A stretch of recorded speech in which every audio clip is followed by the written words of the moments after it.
السلام عليكم ورحمة الله وبركاته. ازيكم عاملين ايه؟ يا رب تكونوا بألف خير. يعني والله وحشتوني ووحشتني القعدة دي من وقت ما كنت عايزة اعمل فيديو، وسليم للأسف ما خلانيش خالص يعني. ف يلا اهو تتعوض. هحكي لكم قصة، هي مش قصة يعني رواية، حكاية خاصة بيا. في يوم من الأيام آه، كان عندي صديقة كنت بحبها جدا جدا جدا. مش كنت يعني، وما زلت انا اللهم لك الحمد حمدا كثيرا مباركا فيه. ما بعرفش اكره او حاجة او الكلام ده يعني. عادي، ما فيش عندي مشكلة يعني، تجربة وعدت على رأي عمرو دياب. المهم، آم، صديقتي دي كنا بنتشارك كل حاجة مع بعض، كنا بنخرج كل الخروجات، كنا بنعمل كل الحاجات. يمكن كان بالنسبة لي أنا معرفش بالنسبة لها، هي كان برضو عندها يعني أكيد أصدقاء تانيين، وكانت بتخرج معاهم وكده وبتتشارك برضو معاهم كل حاجة والكلام ده. المهم إنه في الوقت ده يمكن إحنا صداقتنا دامت ت- تقريبا قرابة سنتين تلاتة أربعة يعني. بصراحة ما كنتش بحسب يعني، بس هي ما كانتش أقل من سنتين يعني. عايزة أقول لكم ليه سميتها صداقة مش زمالة، لأن موضوع النهاردة إحنا هنتكلم عن الصداقة والزمالة والفرق ما بينهم. لأني لقيت في الفترة الأخيرة ناس كتير عندها لغط في الموضوع ده، وبتقول على أي حد، يعني أي حد بيقول على أي حد ده صاحبي، وبعد ما بيقول ده صاحبي بيجي الشخص ده يطعنه طعنه، فهو بقى بيتصدم واللي هو ازاي. فانت لازم من بداية اي علاقة تحدد اذا كانت العلاقة دي زمالة ولا صداقة، وده اللي يمكن هنعرفه في الفيديو ده. فلو حد من المتابعين مهتم بالموضوع ده وعايز يعرف عنه، إيه تمام يعني اتفضلوا كملوا الفيديو للاخر. المهم، صديقتي دي فضلنا كده مع بعض كتير، ويمكن هي سنها كان اصغر مني بحوالي برضو 3 سنين تقريبا. آم، اتقابلنا في مكان ما، وبرضو مش عايزة ان انا يعني اقول تفاصيل. بس اتقابلنا في مكان ما وكناش يعني، انا عن نفسي ما كنتش طايقاها في الاول، بس بعد كده يعني سبحان الله يقول لك ما محبة الا بعد عداوة. بس هي ما كانتش عداوة يعني، بس عادي ما كنتش بستلطفها، وهي تقريبا كانت نفس الموضوع يعني. المهم، مرة في مرة لقينا ان احنا الله احنا شبه بعض في حاجات كتير، وبقينا بقى خلاص من غير ما ناخد اي عهود او اي حاجة ان احنا خلاص صحاب، وبنتشارك تقريبا كل حاجة مع بعض. لدرجة ولا بلاش عشان برضو ما نقولش تفاصيل العلاقة ايه، احنا اللي يهمنا الموضوع نفسه يعني. جينا في وقت من الاوقات حصلت حاجة عبيطة جدا، عبيطة فوق الخيال. تمام، ممكن تحصل ما بين اي اتنين. فهي قررت انها تقطع وما تعرفنيش تاني. عادي جدا برضو. انا كل اللي اثر فيا انه ايه ده، بقى كل اللي ما بيننا والمفروض يعني الذكريات اللي كانت في السنتين تلاتة اربعة دول ما بيننا، ولدرجة ان كل الناس عارفة احنا كنا عاملين ازاي، وكأننا يعني توينز بصراحة يعني. كان كل اللي بيشوفني يسألني عنها، وكل اللي يشوفها يسألها عني. فللدرجة دي الموضوع يعني فستك، ما كانش له اي اهمية يعني بالنسبة لها.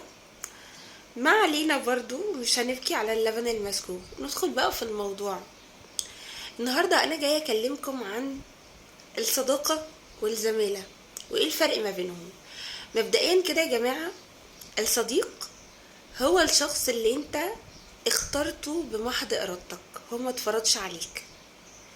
في حين انه الزمالة هو شخص فرض عليك في مكان عمل او مدرسة او اي حاجة، وما شبه ذلك. تمام. نيجي بقى ايه الحاجات اللي المفروض ان الصديق يعرفها، وايه الحاجات اللي المفروض ان الزميل يعرفها. الصديق المفترض ان انت ده بير اسرارك، هو الشخص اللي انت بتتشارك معاه افراحك واحزانك ومشاكلك، ان انتوا تحلوها سوا. والعكس برضو، هو مفروض ان هو بيبقى بيعمل معاك كده. فلو انت بتعمل مع شخص كده وهو ما بيشاركش معاك اي حاجة تخصك، فاعرف انه ده مش صديقك. تمام. فدي نقطة مهمة جدا برضو. أم، كمان انه الزميل، لا، ده له حدود. انتوا يعني مع بعض في التوقيت ده لهدف مشترك او لمصلحة مشتركة. يعني لو زميل دراسة فانتوا جوه المدرسة بتتشاركوا دروس مع بعض، بتعرفوا مواعيد دروس بتروحوها سوا، بتستلف منه قلم، بيستلف منك ورقة، وهكذا.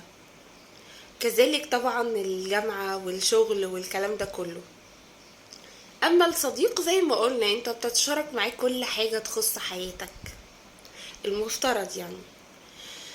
ايه كمان، انه الصداقة دي بتدوم. المفروض ان هي بتدوم فترة طويلة، وانك انت بتبقى بتختار الشخص بناء على انه بيشاركك، أم، او بيكملك. بلاش نقول بيشاركك، لان دايما الاشخاص اللي هتلاقيهم متشابهين بيبقوا متنافرين الى حد ما.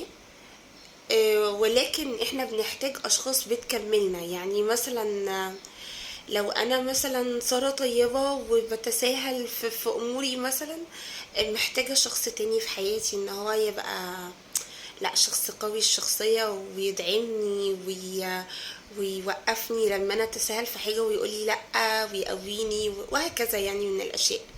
ف يعني هو الصديق ده بيبقى اسمه شريك. ويمكن المفترض برضو ان احنا لما بنيجي نفكر في الارتباط من شخص، يعني بيبقى المفترض ان احنا بنختاره برضو بناء على هذه المميزات. يعني ان هو يبقى حد بيكملنا، مش يبقى حد شبهنا في كل حاجة فاحنا الاتنين نبقى غرقانين في شبر مية ومش عارفين، مش لاقيين حد يطلعنا يعني. المهم، يمكن زي ما قلت انه الشخص اللي هو الصديق ده تمام، ده شخص بيكملك. انما الزميل مش بالضرورة ان هو يكون كده. لا، الزميل زي ما قلنا هو بتربطنا بيه علاقة مصلحة. مش مصلحة يعني حاجة وحشة، بس احنا الاتنين موجودين في المكان ده لهدف معين. ولما بنوصل للهدف المعين ده خلاص، يعني كل حد بقى بيروح لحاله.